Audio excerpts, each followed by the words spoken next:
Today's story unravels a chilling tale, where a mother manipulates her husband's younger brother into murdering her own adopted son. This woman, feeling unloved by her husband, seduces his younger brother and gradually entangles him in her sinister web, using him to commit shocking acts. The murder of a single child shakes the entire city. The police can't rest until they find the killer and the weapon. The film is like a tangled web of secrets and motives.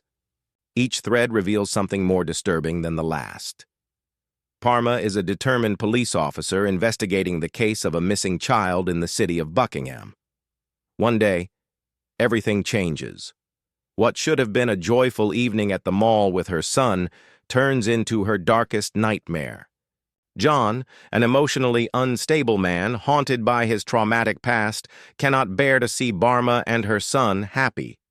Driven by jealousy and pain, he takes the child's life, an act that seals his own fate behind bars forever. Yet no sentence can ease the guilt of taking a child from his mother. Parma mourns her loss, but soon returns to work, throwing herself into the case alongside her colleague, Hardy. The missing child is Ishpreet. Born in an orphanage, Ishpreet was adopted by Diljit and Nimrit. Diljit's two brothers also live with them, Gogi, the elder, and Harpreet, the younger, who is only a little older than Ishpreet himself. Diljit and Nimrit couldn't have children of their own. On his mother's suggestion, they adopted Ishpreet, and the family felt complete. But after COVID struck, Diljit's mother passed away, and Ishpreet became increasingly withdrawn. The police quickly gathered enough information to file a missing child report. They searched relentlessly, day and night, until finally they found a car with Ishpreet's lifeless body in the front seat. He had been murdered. Diljit and Nimrit were devastated. Seeing the child who brought joy to their lives in that condition was unbearable. The doctor confirmed Ishpreet died by drowning. Minor signs of blunt force trauma were also present. DNA from two individuals was found on the body and sent for comparison. Diljit, now in despair, had a strained relationship with his wife due to an affair with a woman named Endrani. Their arguments were frequent and intense. CCTV footage revealed shocking moments that shifted suspicion toward Saqib, the son of Diljit's rival. Hardy assembled his team and moved in to arrest Saqib. Saqib, seeing police at his door, fled, only deepening suspicions. Eventually, the team managed to capture him. The evidence against him was compelling. His DNA matched the sample found on Ishpreet, and he was seen on CCTV near the crime scene.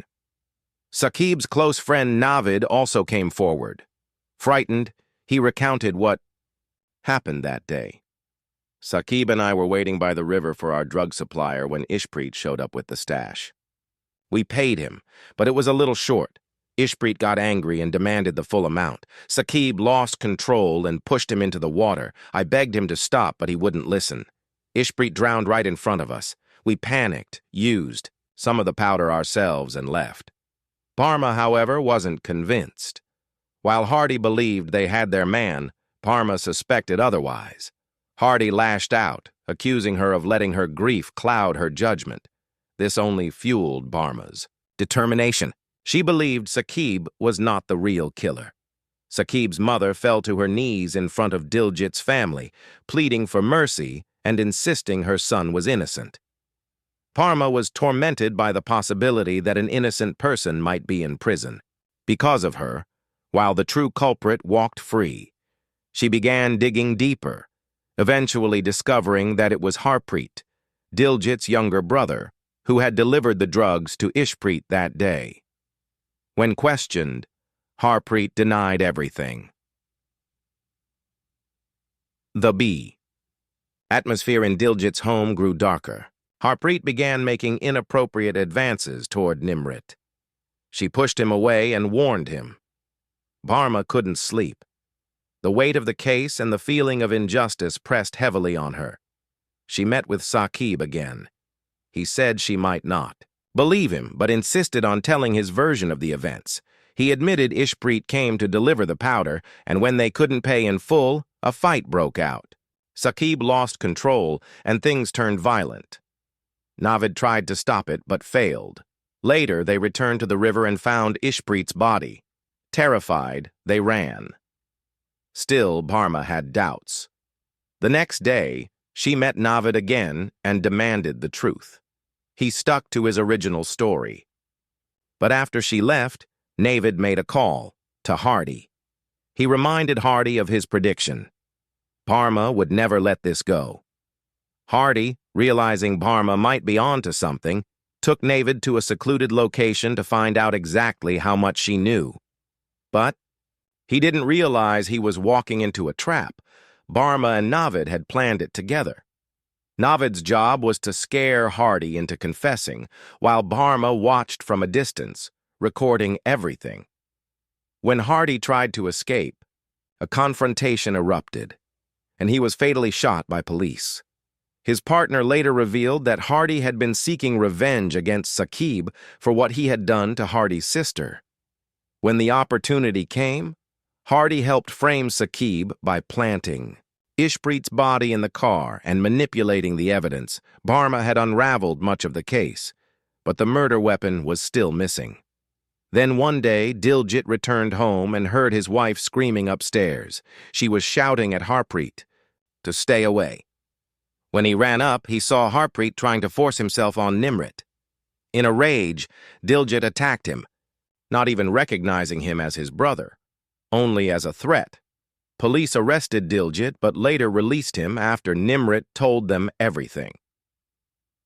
The next morning, during a search of Diljit's house, the police found drugs and a phone containing critical evidence. On the phone was a recorded conversation between Nimrit and Harpreet. Under questioning, Nimrit finally confessed, "Diljit never truly loved me. We couldn't have children, and after adopting Ishpreet at his mother's request, all his love went to that child. I became invisible. After his mother died, I devoted myself to Ishpreet. But even then, Diljit remained distant. His heart was elsewhere. Then Harpreet came along. I was starved for love, and he gave me what I was missing. I used Ishpreet to hurt Diljit, to make him feel pain. I asked Harpreet for help, but he started asking for more than I could give. The day everything went wrong, he asked me to marry him. I tried to explain, but Diljit walked in and misunderstood what he saw. We were both wrong, and now Diljit has lost his son and his brother. He'll have to carry that for the rest of his life.